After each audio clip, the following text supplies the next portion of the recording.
donc je m'appelle Cécile Pelletier, je suis étudiante en 4e année à l'ESITPA.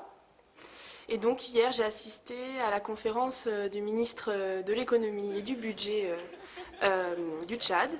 Et c'était vraiment une expérience très intéressante parce que dans cette école il y a quand même beaucoup d'étudiants africains, mais on ne parle pas vraiment assez de ces pays africains, et donc c'était vraiment pour une fois assez voilà, intéressant de voir le pays, comment il est dirigé, comment on peut le voir de cette façon de l'intérieur, et comment, voilà, qu'est-ce qui ressort de ce pays.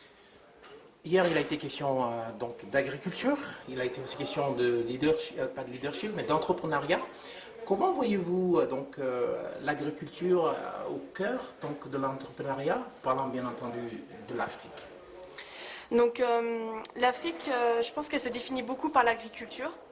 Et je pense qu'il y a un problème au niveau en Afrique du fait que les agriculteurs n'est pas considéré vraiment comme un travail. Et comme j'en ai parlé avec d'autres gens hier, les fils d'agriculteurs disaient bah voilà, mon père n'a pas de travail quand il était agriculteur.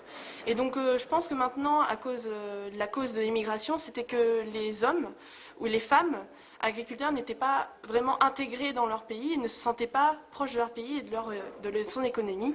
Et donc je pense que pour permettre justement cette identification des Africains à leur pays, ça serait de les mettre en avant et de considérer que leur travail d'agriculteur est vraiment la priorité et quand même un travail très important. Vous avez mentionné tantôt que vous étiez en 4e année, donc on a eu comme l'opportunité de vous suivre en classe. Vous travaillez sur des modules qui sont très intéressants. Vous parlez de la culture du riz, la culture, différents types de cultures.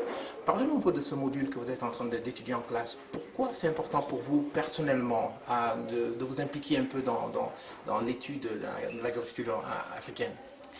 Donc en fait, c'est un module du développement des pays du Sud. Donc ce qui m'intéressait beaucoup dans ce module, c'était le développement de projets.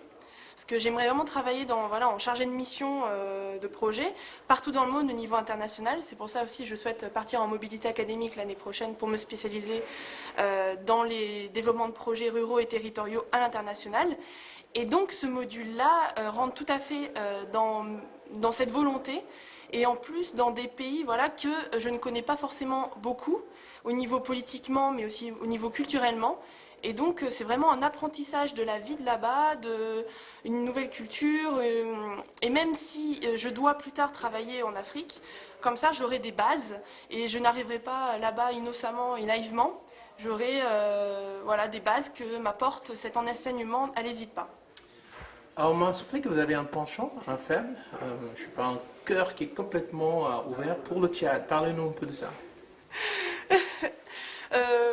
C'est vrai que on commence.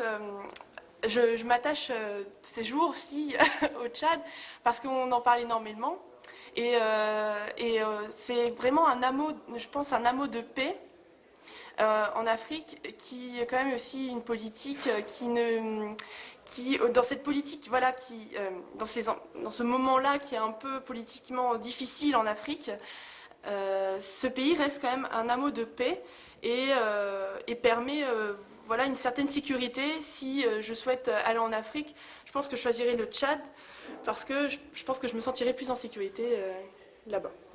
Vous avez un dernier mot? Bah, je voulais vous remercier, et puis merci aussi au ministre du budget et de l'économie d'être venu à l'ESITPA pour nous parler, pour nous expliquer son point de vue, sa volonté de changer les choses. Et donc voilà, merci à lui et aussi aux ambassadeurs. Et voilà.